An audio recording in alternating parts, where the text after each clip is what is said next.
Hello செல்லா குட்டீஸ், நான் உங்கள் தோழி அலசி செல்ராஜ். இன்றைக்கி நம்ம அலசி சேனலில் சூப்பரான ஒரு வீடியோ தான் பார்க்க போகிறேன்னு பார்த்தீங்கன்னா, கீரை பருப்பு கடையில் இது பண்ணுறதுக்கு வந்து பார்த்தீங்கன்னா, நான் சும்மா ஒரு 3/4 கிளாஸ் துவரம்பருப்பு அளவு கிளாஸில் எடுத்திருக்கேன். அதாவது ஒரு கட்டு கீரைக்கு.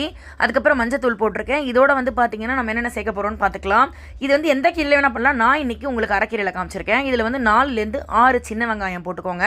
அதுக்கப்புறம் தக்காளி 2 தக்காளி, ஒரு 6 பல்லு பூண்டு, 2 பச்சை மிளகாய் நான் சும்மா அப்படியே உடச்சி போட்டிருக்கேன். பெருங்காயத்தை சேர்த்து நல்லா ஒரு மூழ்கிற அளவுக்கு தண்ணி விடுங்க. சொத்தசன்னு தண்ணி விட்டுறாதீங்க.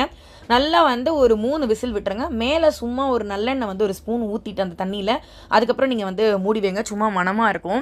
உண்மையிலே சொல்கிறேன், கீரை பிடிக்காதவங்களுக்கு கூட நீங்கள் இந்த மாதிரி செஞ்சு கொடுத்தீங்கன்னா ரொம்ப டேஸ்ட்டாகவும் ரொம்ப ஹெல்த்தியாகவும் இருக்கும். ரொம்ப ஈஸியாகவும் நம்ம செஞ்சிடலாம். இதுக்கு ரொம்ப கஷ்டப்படணுன்ற அவசியம் இல்லை.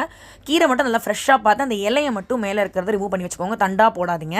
ஸோ நல்லா விசிலை விட்டு ஒரு 3 விசில் எடுத்துருவோம். எடுத்து பார்த்தீங்கன்னா இந்த மாதிரி நமக்கு நல்லா வெந்திருக்கும்.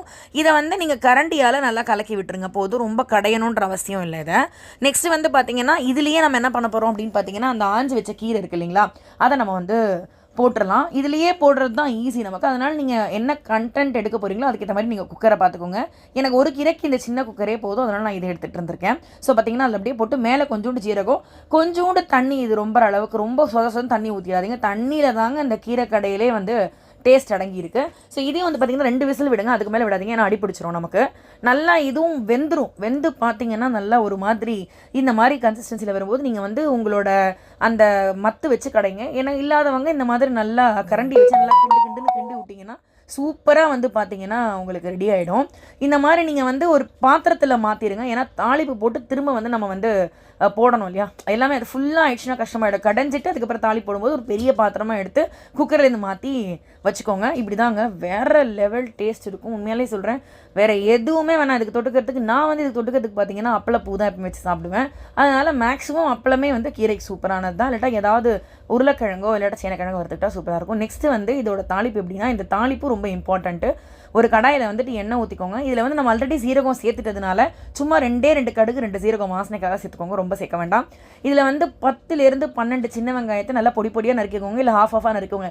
உங்களுக்கு வாயில் கடிச்சா பிடிக்கணும், கொஞ்சம் பெருசாக வதக்கும். நான் கொஞ்சம் பெருசாக தான் போட்டிருக்கேன். இதை நல்லா ஃப்ரை பண்ணணும். இப்போ காஞ்ச மிளகா ஒரு 4 போட்டுருங்க.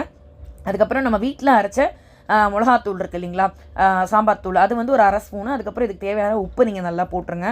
போட்டு இதை நல்லா வதக்கி விட்டு இதை அப்படியே எடுத்துகிட்டு போய் அந்த கீரை தலைமையில் கூட்டுங்க. உண்மையாலே சொல்கிறேன், கீரை சூப்பராக வேற லெவலில் இருக்கும். இந்த மாதிரி நீங்கள் ட்ரை பண்ணி பார்த்துட்டு உங்களுக்கு இது எப்படி இருந்தது, டேஸ்ட்டாக இருந்தாலும் கண்டிப்பாக கமெண்ட் பண்ணுங்கள். நம்ம சேனல் லைக் பண்ணுங்கள், ஷேர் பண்ணுங்கள், கண்டிப்பாக கமெண்ட் பண்ணுங்கள். நம்ம இந்த மாதிரி சாதம் சூடாக வெடிச்சிட்டு அதுக்கப்புறம் இந்த கீரையை போட்டு சாப்பிட்டா சும்மா வேற லெவலில் இருக்கும். ட்ரை பண்ணி பார்த்து கமெண்ட் பண்ணுங்கள். நம்ம சேனல் லைக் பண்ணுங்கள், ஷேர் பண்ணுங்கள், கண்டிப்பாக சப்ஸ்கிரைப் பண்ணுங்கள். நாளைக்கு இன்னொரு வீடியோவில் பார்க்கலாம். பாய்.